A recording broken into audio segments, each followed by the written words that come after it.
Hi guys, welcome back to Mass Study. I am Kamlesh Yadav and I am gonna tell you today top 10 mispronounced words. Yes guys, ऐसे बहुत सारे English में words होते हैं जो हम लोग कॉमनली यूज़ करते हैं लेकिन उनको गलत प्रोनाउंस करते हैं। तो ऐसा कई बार होता है कि कुछ लोग बातों ही बातों में हिंदी बोलते समय या अपनी मदर टंग बोलते समय अंग्रेजी वाले वर्ड्स का इस्तेमाल करते हैं और कई बार उनको मिस प्रोनाउंस कर देते हैं जिससे कि इंप्रेशन में थोड़ी कमी आ जाती है। तो आज मैं आपको बताने वाला हूं कि आप जब अंग्रेजी बोले, जब इंग्लिश बोले, चाहे कम बोले लेकिन बहुत ही अच्छी इंग्लिश बोले, क्योंकि आपके प्रोनाउंसिएशन से पता चलता है कि आपको कितनी इंग्लिश आती है। So that is why guys, let's start without wasting time these top 10 words. The word number 1 is this. देखिए हमारा पहला वर्ड क्या है, दिस वन। अब फ्रेंड्स, ये वाला वर्ड, इसका हिंदी मीनिंग होता है बुधवार। Means this is the name of a day, ठीक है, विच कम्स आफ्टर ट्यूसडे।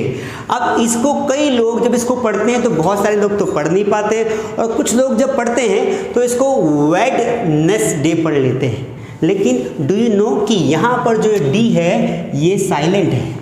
क्या है? ये साइलेंट है। इसीलिए जब हम इसे पढ़ेंगे तो इसका जो करेक्ट प्रोनाउंसिएशन होगा वो होगा वेंसडे। क्या होगा?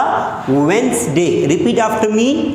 जो वेंसडे है, बुधवार को अंग्रेजी में कहेंगे Wednesday. Okay, so remember when you speak next time to someone this word you have to say properly Wednesday.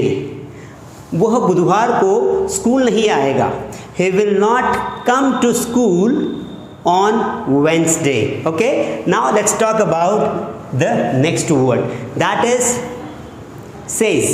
Commonly लोग क्या यूज करते हैं, उसको लंबा खींचते हैं, स्ट्रेस करते हैं। says, she says। लेकिन इसका मतलब क्या होता है हिंदी में? पहली बात करें तो इसका मतलब होता है कहना। ठीक है, उसने कहा या वो कहता है। प्रेजेंट टेंस में says, she says, वह कहती है। ठीक है, लेकिन इसका एग्जैक्टली प्रोनाउंसिएशन क्या होगा दोस्तों? See how it is pronounced, says, says, says। ये स्ट्रेट है, says, लंबा नहीं है, says नहीं है, says, says। Okay, so when you speak next time you have to say says, says। Okay, she says that she is not going to talk to you. Okay, now the next word is third one. हम सब्जियां सब लोग खाते हैं, तो जब सब्जियों की बात आती है तो हम क्या बोलते हैं? वेजिटेबल। कॉमनली सब लोग यही बोलते हैं वेजिटेबल, लेकिन इसका करेक्ट प्रोनाउंसिएशन क्या होगा आपको पता होना चाहिए। अच्छा, मिस्टेक क्यों होती है? क्योंकि यहाँ पर लिखा हुआ है टेबल, तो हम सब लोग इसको क्या पढ़ते हैं? टेबल पढ़ते हैं। क्या पढ़ते हैं? टेबल। लेकिन ये टेबल नहीं है। इसको जब हम पढ़ेंगे तो जो वेजिटेबल है इसको पढ़ेंगे vegetable, vegetable, vegetable. Okay, next time when you say about सब्जियां यू हैव टू से वेजिटेबल, वेजिटेबल। मीन्स ये टेबल नहीं है, टेबल है। टेबल नहीं है, टेबल है, vegetable. Okay, now see the next word guys. Yes, सब्जियों की बात, खाने की बात हो रही तो अगला वर्ड है पिज़्ज़ा। वही जो आप होटल पे जाके डोमिनोज पर खाते हैं, तो उसका जो करेक्ट प्रोनाउंसिएशन क्या, उसे हम पिज़्ज़ा कहेंगे? नो, बिल्कुल नहीं। जब आप जाते हैं किसी कैफ़े पर और जब आप ऑर्डर करते हैं with someone special, so you must speak properly, otherwise आपका इंप्रेशन खराब हो जाएगा। सो आपको ऑर्डर करना है पिज़्ज़ा। क्या ऑर्डर करना है?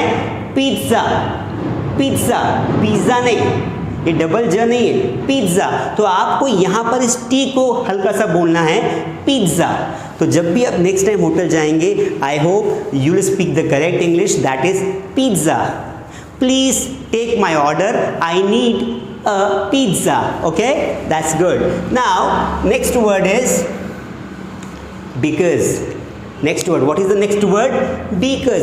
अब इसको कुछ लोग बिकॉज पढ़ते हैं, कुछ लोग बिकास पढ़ते हैं और कुछ लोग बिकॉज पढ़ते हैं। बिकॉज का मतलब क्या होता है? पहली बात तो इसका मतलब होता है क्योंकि। ठीक है, इसको जब हम सेंटेंसेस को कनेक्ट करते हैं तब हम इसका इस्तेमाल करते हैं, तो इसका मतलब होता है क्योंकि। अब दोस्तों जब इसको हम बोलेंगे तो इसके दो प्रोनाउंसिएशन होते हैं। पहला तो होता है बिकॉज। क्या होता है? Because. Repeat after me, because. Okay दोस्तों, अंग्रेजी सही सीखना बहुत ज़रूरी है। मैं आपको पूरी उम्मीद है कि मैं जो आपको पढ़ा रहा हूँ आपको समझ में ज़रूर आ रहा होगा। बिकॉज, लेकिन इसको कुछ लोग बिकॉज भी पढ़ते हैं। क्या पढ़ते हैं? बिकॉज। ये ए हटा देंगे तो बिकॉज। ठीक है, तो both pronunciation are correct. One is because, another is because, both are correct. ठीक है, now let's talk about the next pronunciation. The next word is, जब जॉब के लिए हम जाते हैं तो सबसे पहले what is being demanded? Resume.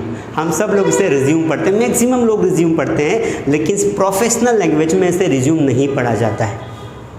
उसका मीनिंग कुछ और ही होगा। रिज्यूम पढ़ा जाएगा लेकिन उसका मीनिंग कुछ और होगा। लेकिन यहाँ पर जब हम अपने बायोडाटा की बात कर रहे हैं तब हमें इसे पढ़ना है रेज़्यूमे।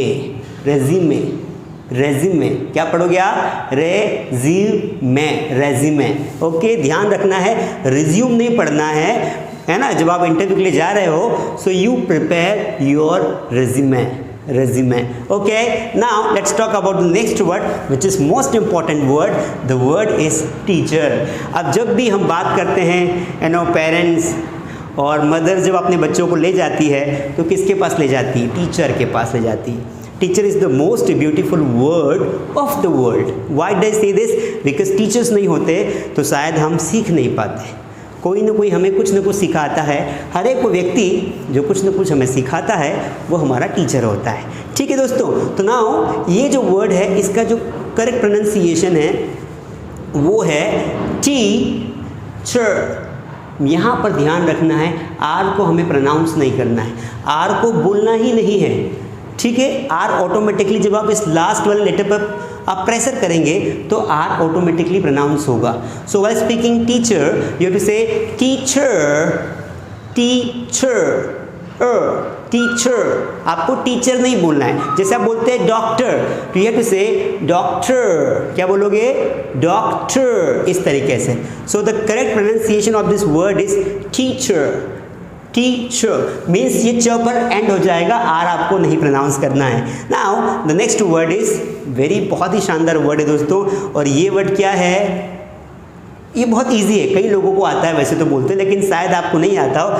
क्या ये कुछ लोग इसको पीपल पढ़ते हैं, कुछ लोग प्यूपल पढ़ते हैं, तो ये दोनों में मिस्टेक है। अब आपको ध्यान रखना है इसका मीनिंग क्या होता है? लोग। अंडरस्टैंड? कुछ लोग इकट्ठे हो गए हैं, उनको हमने कहा पीपल। ठीक है, तो इसका जो करेक्ट प्रोनाउंसिएशन है वो है फी। इसको पी नहीं पढ़ना है, फी, पीपल, पीपल, पीपल, पीपल। क्या बोलोगे? पीपल। ठीक है, थोड़ा सा हंसी वाला मामला है, हो सकता है आपको हंसी आए बोलने में, लेकिन दोस्तों जब हम सीखते हैं तो हमें हमेशा लर्न बाय फन करके सीखना चाहिए। हमें इंग्लिश एक बहुत ही प्यारी लैंग्वेज है और दुनिया की सबसे आसान भाषा इंग्लिश है। अंडरस्टैंड?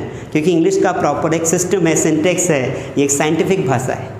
इसीलिए तो जब आप पीपल को पढ़ेंगे तो the pronunciation of this word is people. Okay, people. Now the next word is,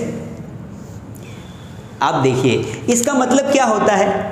dear. कुछ लोग डियर पढ़ते हैं इसको, इसका मीनिंग होता है उनका, like dear mother, dear class, dear parents, dear team, इस तरीके से हम लोग वर्ड्स पढ़ते हैं। लेकिन इसका जो प्रोनाउंसिएशन होता है करेक्ट, वो डियर नहीं होता है, वो होता है देयर। देयर, दे लिखा है और इसको हम ब्रैकेट में आर पढ़ते हैं, मीन्स र हमें उच्चारित नहीं करना है, जो र साउंड है वो ऑटोमेटिकली आएगा। सो इसको वही जो देयर है, वही जो देयर है ना, वो जो देयर है हमें क्या करना है, यहाँ पर इसको देयर जो हम लिखते हैं ना, THERE देयर, तो वही वाला जो देयर आपको पढ़ना है दोस्तों।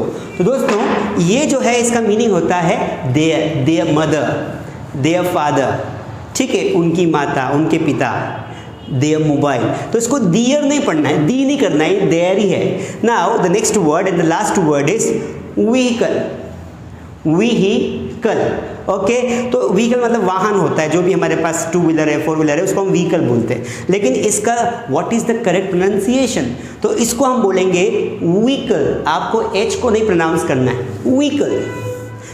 I did not get any vehicle. Okay, vehicle है, व्हीकल नहीं है, व्हीकल, ठीक है।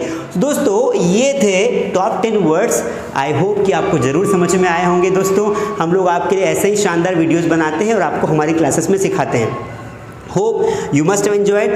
दोस्तों आप मुझे कमेंट में बताएं कि ऐसे कौन सा वर्ड है जिसका प्रोनाउंसिएशन आपको तकलीफ देता है, जिसको आप प्रॉपरली प्रोनाउंस नहीं कर पाते हैं। तो आपको कमेंट में वो वर्ड लिखना है, कमेंट में अभी लिखिए, कमेंट में आपको वर्ड लिखना है। ऐसे वर्ड्स बताइए हमें जो रियली आपको कंफ्यूज करते हैं, बोलने में आपको दिक्कत आती है। हम अगले वीडियो में उन वर्ड्स को लेंगे और आपको बताएंगे कि उनका करेक्ट प्रोनाउंसिएशन क्या है। दोस्तों अगर आप चाहते हैं कि आपको ऐसे नोट्स मिले, इनके PDF फाइल मिले, आप अभी हमारा टेलीग्राम ग्रुप ज्वाइन कर सकते हैं। मास स्टडी 2025 के नाम से हम हैं टेलीग्राम पर। अब वहाँ जाकर हमारा टेलीग्राम ग्रुप ज्वाइन कीजिए, आपको इनके PDF नोट्स के PDF स्पोकन इंग्लिश के बहुत शानदार नोट्स आपको मिल जाएंगे। चलिए जल्दी ही मिलते हैं नेक्स्ट वीडियो में। Thank you.